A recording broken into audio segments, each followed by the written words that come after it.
E aí, galera, tudo bem com vocês? Bom, eu sou o Wesley Bezerra, professor aqui do curso em Ideia, e dessa vez a gente está aqui para dar continuidade ao nosso estudo de funções. Hoje a gente vai estar trabalhando a função de primeiro grau. Bom, galera, para trabalhar a função de primeiro grau, eu quero que antes a gente lembre um pouquinho dos nossos conceitos da aula passada de função, beleza? Ou seja, dois conjuntos, né? O conjunto independente, que é o conjunto dos x, e o conjunto dependente, que é o conjunto dos y, beleza, galera? E aí a gente chamou o conjunto x de conjunto independente, que é o nosso domínio, e o nosso conjunto y de conjunto dependente, que é o nosso contradomínio. A partir do momento que a gente estava relacionando, certo, esses dois conjuntos, obedecendo aquelas duas regrinhas, que é o quê? Não pode sobrar elemento no conjunto x, e o elemento do conjunto x só pode ter uma associação, nunca mais de uma associação no conjunto y, beleza? E aí, a partir desse momento, a gente pode ter várias formas de função, visto que uma função vai ser dada por uma lei de formação, certo? É a lei que rege aquela relação, é a lei que rege aquela função. Os elementos que vão estar submetidos àquela lei, todos eles vão estar submetidos àquela lei.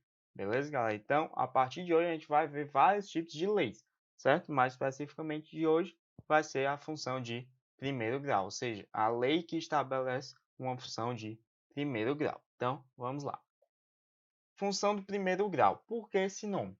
Gente, função do primeiro grau, ela recebe esse nome porque a lei de formação dela, certo? A lei de formação, a lei que rege aquela função, é uma lei com o formato de um polinômio do primeiro grau. E aí a gente lembra lá das nossas aulas 3 e 4, certo? Foram as aulas de polinômios, beleza? E aí um polinômio tem um formatozinho lá bonitinho na variável x, né? Onde vai variando o grau.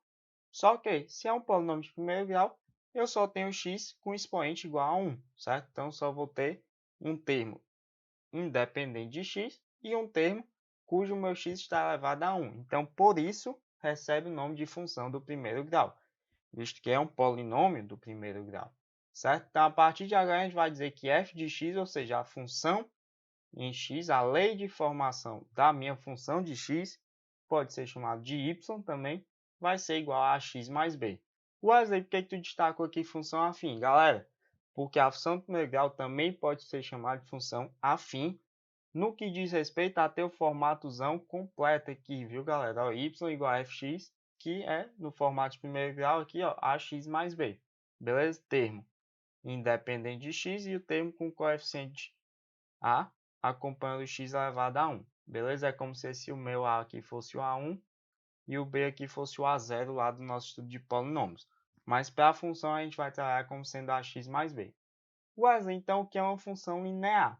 A partir do momento que eu pego a minha função afim e faço o meu coeficiente linear, por isso linear aqui, ó, função linear que a gente vai ver um pouco mais na frente o nome dos coeficientes, mas quando eu faço o meu termo independente de x ser igual a zero, beleza? Eu vou ter uma função no formato ax, beleza? E a partir do momento que eu tenho essa minha função no formato ax, aí eu vou ter uma função dita linear, beleza? É como se fosse uma variação da minha função afim. Quando b for igual a zero, minha função é dita linear. Wesley, exemplo, aí tem vários, né, galera? Segunda lei de Newton. Se eu botar força em função da aceleração, vai ser linear. Por quê? Porque se eu duplico a força, a aceleração duplica, já que a massa é constante. Outra lei, galera, é uma lei de formação bem típica. Primeira lei de Ohm, U igual a RI, né? Então, quando o meu U duplica, o meu I duplica. Por quê? Porque é uma reação linear também. Normalmente isso aqui aparece, galera, quando eu tenho grandezas diretamente proporcionais. Eu tenho aí uma função linear, certo? Tem uma relação linear entre as grandezas. Beleza? Show de bola. E a função constante, Wesley? Aí é outra variação em que o meu coeficiente que acompanha o meu x elevado a 1, ele é igual a zero. Então, vou ter um y igual a fx, que é igual a b. É como se eu tivesse um polinômio de grau zero, vamos assim dizer, galera. Então, minha função do primeiro grau pode ser dividida em afim, linear e constante. Beleza? Wesley, e os gráficos dessa função? Calma. Vamos primeiro entender o que são esses coeficientes. Beleza, galera? Os aspectos geométricos da minha função. Então, a gente tem a opção aí, y igual a x mais b. Show de bola. Quem é o meu a? Quem é o meu coeficiente que acompanha o meu x? Aí, galera, ele é de extrema importância, beleza? Então, prestem muita atenção agora. O meu a, ele pode ser chamado de coeficiente angular, taxa de variação média da função ou tangente de alfa, certo? Além disso, como taxa de variação média, a gente pode pegar também taxa de crescimento ou de decrescimento. E aí eu já estou dando um spoilerzinho com relação à função ser crescente ou decrescente, beleza, galera? Então, ó, o A é o coeficiente angular, ou seja, a tangente de alfa, e a taxa de variação média da função. É o quanto a minha função varia em y, dado uma variação em x. É o nosso famoso ΔY sobre ΔX, que é a minha tangente de alfa, certo? Por que taxa de variação média, velho? Porque se a minha função variar um pouquinho, ela tem uma taxa de variação baixa. Se ela varia muito, ela tem uma taxa de variação alta, certo? Então, ela vai me dar a taxa média. Porque se a minha função não tiver um formato sempre o mesmo, eu consigo, traçando a minha tangente de alfa, ter uma taxa de variação média da minha função. Por que taxa de crescimento e taxa de decrescimento, velho? Porque a variação vai ser crescente se a minha função for crescente, e a variação vai ser decrescente se a minha função for decrescente. Então, taxa de crescimento ou taxa de decrescimento também é um nome viável. E coeficiente angular porque ele está relacionado ao meu ângulo, beleza? A tangente do meu ângulo.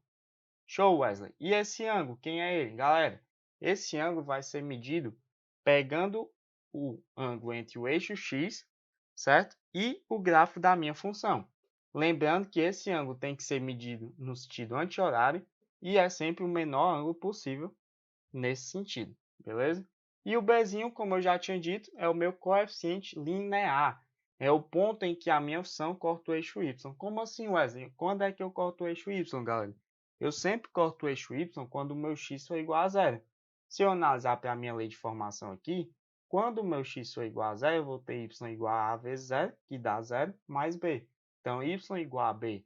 Ou seja, quando o meu x for zero, o meu y é b, que é quando corta o eixo y, que é o meu coeficiente linear.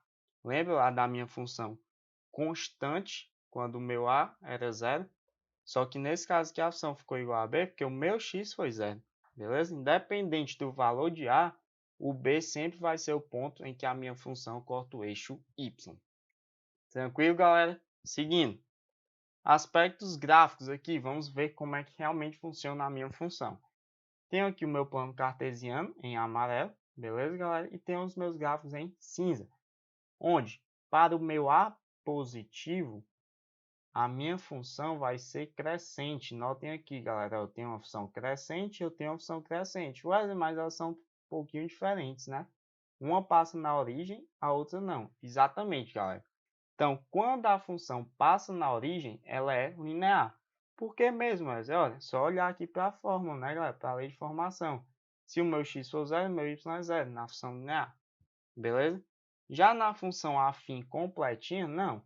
Eu tenho minha raiz, que é menos b sobre a, e eu tenho o meu bzinho aqui, né, galera? Que é onde o gráfico toca o eixo y, certo? E a minha função, obviamente, dita constante. Obviamente, passando no ponto B, já que sempre cruzou o eixo y no ponto B. E aqui, como o B é positivo, certo? Eu tenho uma função constante acima do eixo x. Então, aqui, para A positivo, para o A maior que zero, minha função é crescente. E para B maior que zero, a minha função constante vai ter esse formato. Já a função afim para um A negativo, ela é decrescente. Ainda cruza no B aqui, certo? E minha raiz continua sendo o meu menos b sobre a. Certo, galera? Na minha função linear com a negativa, ela vai continuar passando na origem? Vai. Só que agora ela vai ser decrescente. E a minha função constante para o meu b menor que zero, velho? Vai continuar sendo constante? Vai. Só que abaixo do eixo x agora. Certo? Então, ó, observem que a função afim completa sempre toca os dois eixos, certo? Sempre vai tocar os dois eixos bonitinhos aqui, ó. Beleza? Em pontos diferentes. Já a função linear, ela corta os dois eixos apenas na origem. E a função constante só corta o eixo y, exatamente no ponto B. Beleza, galera? Então, isso representa de forma bem clara a minha função de primeiro grau. E ó, olha que interessante aqui, ó. O ângulo entre o meu eixo x e o meu eixo y, no caso, seria um ângulo agudo aqui, ó, entre o gráfico da minha função e o meu eixo x aqui, ó, seria um ângulo agudo. Já no caso da minha função decrescente, o meu ângulo seria maior que 90 graus, então já seria um ângulo obtuso. Ou seja, tangente de ângulo obtuso é negativa. Então, de fato, a minha função é decrescente, ó. E tangente de ângulo agudo é positivo. Então, quando A maior que zero, já que o A é a tangente, minha função é crescente. Quando A for menor que zero, minha tangente vai ser um tangente de um ângulo obtuso, vai ser negativo. De fato, minha função é decrescente. Já aqui não, aqui eu tenho a minha função constante de forma horizontal aqui, certo, galera? Então, ó, ela nem cresce nem decresce, ela é constante. É como se o ângulo fosse de 0 graus. Beleza? Então, tangente de 0, 0. Show de bola, galera. Tranquilidade. Não tem variação na função constante. Então, esses são os formatos gerais da minha função afim, da minha função linear e da minha função constante. Para o A maior que zero, funções crescentes. Para o A menor que zero, funções decrescentes. Para a função constante, acima do eixo x para b maior que zero e abaixo do eixo x para b menor que zero. Beleza, galera? Tranquilo? Então, com isso, a gente finaliza o nosso assunto de função de primeiro grau. Agradeço demais a atenção de vocês, espero que vocês tenham ótimos estudos. Espero também que a gente possa se encontrar numa próxima oportunidade. Grande abraço e valeu!